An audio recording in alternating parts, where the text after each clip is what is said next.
share how gaming made a real-world impact. The last GTCC Summer Showdown wasn't just about competition.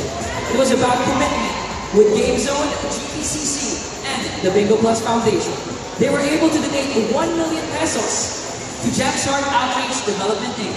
GTCC players personally chose Gems Heart to support their project, which is building bulky chicken coops in Batangas for families hit by the 2024 eruptions in Typhoon Christine, providing livelihood, resilience, and food security. That's why this is more than just a donation.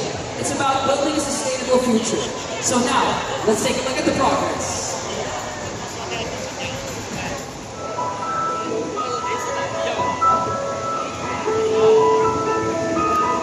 Bukod sa pagiging ng tahanan, malala, ipagmahal, at matatag, kaya rin ng mga karubalan ang pangingin sa mga bulong proyekto para sa kabuhayan, gaya na lamang ng isang inisyatibo sa lalawigan ng Batangas, kung saan ang sipag, tiyaga, at suporta ng Bingo Plus Foundation ay nagsamang puwersa upang itaguyod at isa ng matatag na kinabukasan.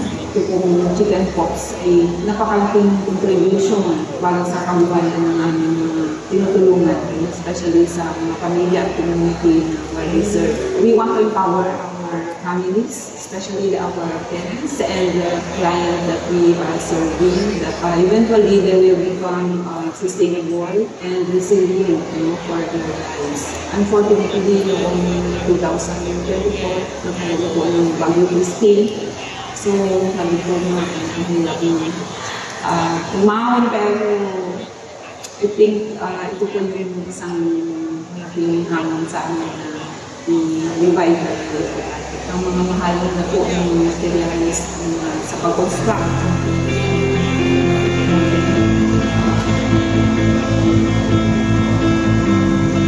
So, Bingo Plus and Bingo Plus Foundation, with the support of GameZone, of course, their players, they were able to support the initiatives of the foundation. So, last GTCC, nagkaroon ng pagpili ng mga beneficiaries ng players. We're happy to share that Jamstart, with the support of Bingo Plus Foundation, and of course, GameZone and their players, were able to build the chicken coop already.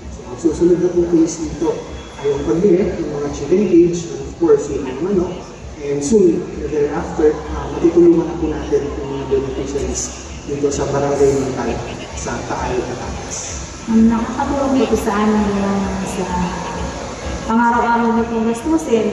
Hindi po nagkakaroon po kami ng income. Ako po yung 5 anak.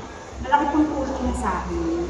Masalagod lang po sa mga kasamahan po yung mga babae dito na nabigyan kami ng hanap buhay, ng Jamstart, na kahit pa paano po nakakatulong sa amin sa pang-araw-araw ng nagastusin.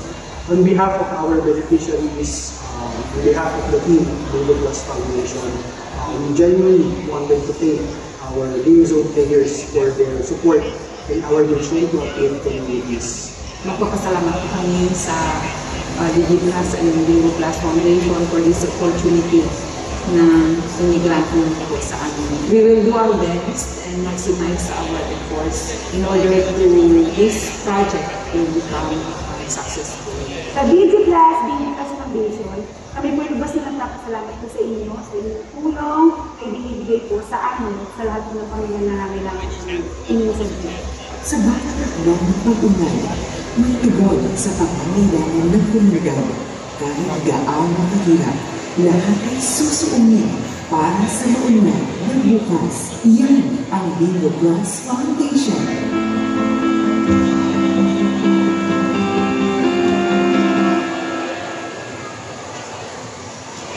That video only shows what happens when passion meets purpose. So thank you very much once again to GameZone, Bingo Plus Foundation, Gems Heart, and of course to all our GTCC players.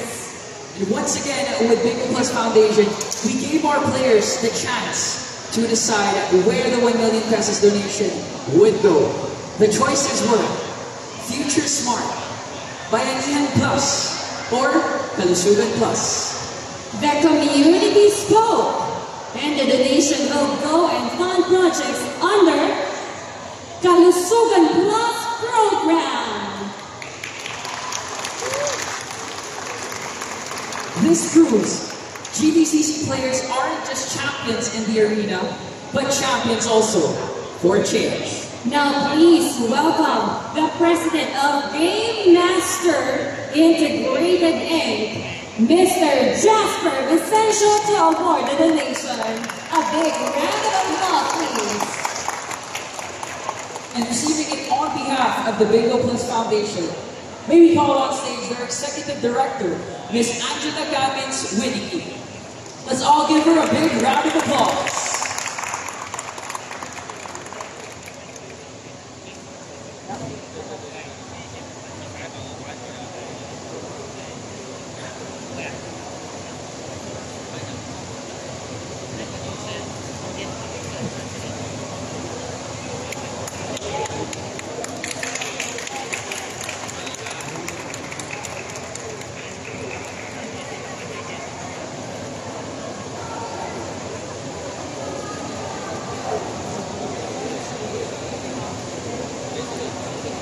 Once again, thank you so much for the donation and initiatives, Mr. Jasper and Ms. Angela.